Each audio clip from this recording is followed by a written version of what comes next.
Welcome to the quietest ones in the room with your host, Trey. I gotta say it, just the mere fact that you've clicked onto this video and you're listening to the sound of my voice, you by far are the most intelligent people on the face of the planet. So once again, thank you for joining me. Ladies and gentlemen, the clown of the day is here. But I do want to add a caveat. Maybe this individual should not be the clown of the day.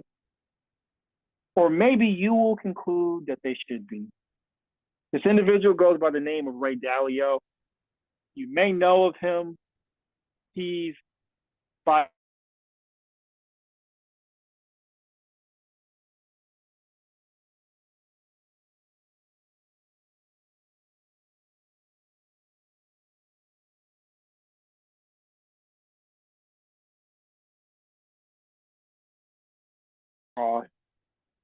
for once again calling for a collapse. He is often calling for collapses over and over and over again. It's like, once again, the old man that cried wolf. And it is exhausting. But Ray Dalio does make great points. He talks about the U.S. debt. And we do have to address the reality that our debt is out of hand. Every presidential candidate comes along, talks a good game, eventually gets into the White House, and they actually add to the deficit over and over and over again, spending until they can spend no more. And Ray Dalio observes this every single time. And he calls for the same thing every single time, which is the death of America. I say that in jest. He calls for an economic collapse. I guess it essentially is the death of America. He's always calling for collapses. It's like he was right once back in 2008. And since then has continued to just blow smoke in the air while he continues to become wealthier and wealthier. Now you may say, well, why is he so wealthy? Well, because he gains the trust of many people with money who want to make more money based on his predictions about the future. And from what I understand, the returns are really good for those who trust his predictions. But for Ray Dalio to continue to come out, and every time there's any type of news that could be used in order to benefit himself, he does just that. He took the recent Moody's downgraded the United States government to take a shot at the U.S. and call for another collapse and proclaim that things are much worse than even Moody's is saying. And I always find it so interesting because Ray Dalio always talks, from my perspective, so negatively about U.S. economics, but he's always touting other countries like China or the Middle East and the emerging markets. So I find him to be, oftentimes for me at least, an annoyance. A character in the media who is used to provide a spoonful, in fact, a bowl full of fear in order to get regular investors to make decisions, or at least paint a picture that this or that should happen.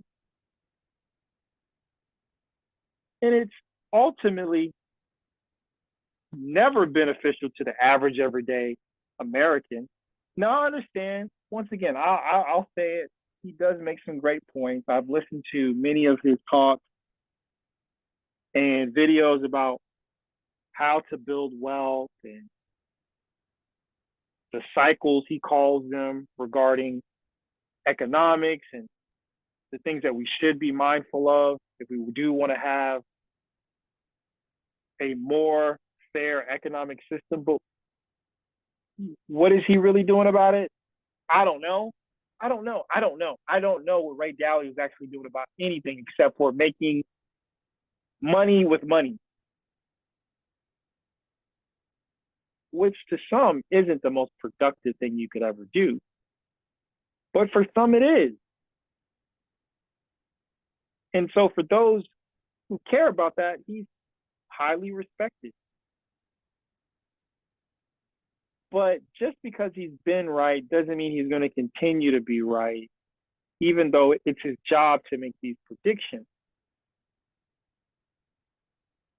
You can't keep calling for a collapse that never comes. And then eventually when a collapse does happen, you say, oh, I called it. No, you really didn't. You just kept saying the same thing over and over and over again.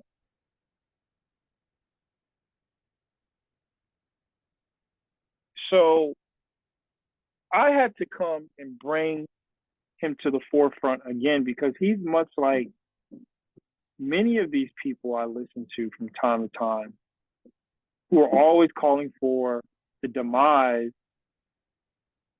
of America.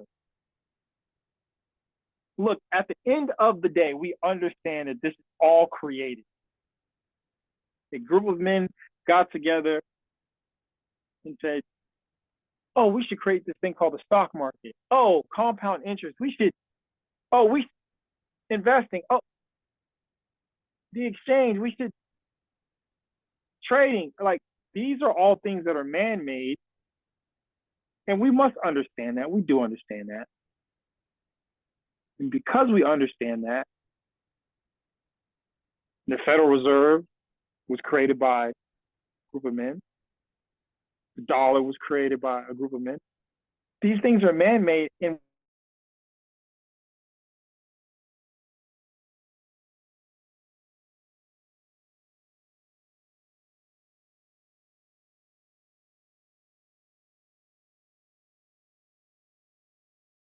calling for this collapse due to the U.S. debt.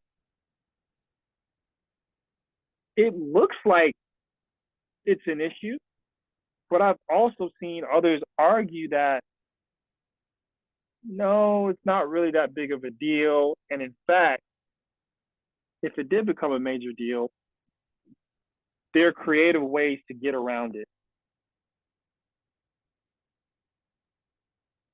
But I don't know the depth of all of these ins and outs about the debt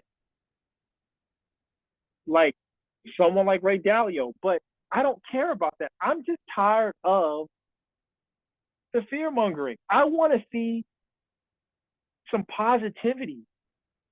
I want to see, as I've mentioned in previous videos, manufacturing to come back to the United States. I want to see cities getting built and cleaned up. And I want to see more opportunities for people. And I want to see higher wages. I want to see the wealthy pay their fair share. So I don't want to continue to hear the negative Nancy talking just to get paid on things that do not help in any way, shape, or form the regular, average, everyday Joe in this country, the middle class and the working class. These people are not benefiting us. Ray Dalio benefits top 1% in this country.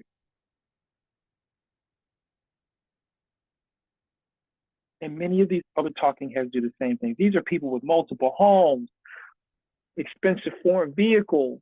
They have time to do mindfulness, yoga, hot yoga, eat a carnivore diet, be vegan without having to worry about the expensive prices that it costs to be vegan. These people live a life of luxury. And I'm not hating on it because we all want some luxury. But I'm just sick and tired of the same message. And I want some new messengers. Some new messengers calling for some fun and getting things done to make this a better place for those who right now feel like they cannot get ahead and just get the basic necessities in life paid for. House, car, food, clothes. But anyhow, please share your thoughts in the comment section. Are you tired of Ray Dalio? I am, but then I also like to listen to him because he does make a lot of sense. He does.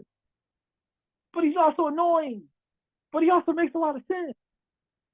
So share your thoughts in the comment section. Is the collapse coming? Are we looking at a 2008 times 100 collapse because of the U.S. debt? I don't think so, ladies and gentlemen. But some do. Maybe you do. As always, please like, share, and subscribe. And before I let you go, I want to thank all of you once again for checking out these videos, for just taking your time in your busy life to spend a little time with me. And I appreciate all of you who have donated thus far on CashApp to the Quietest One. I'm so grateful for you. You keep me motivated. So once again, thank you. And as always, until next time.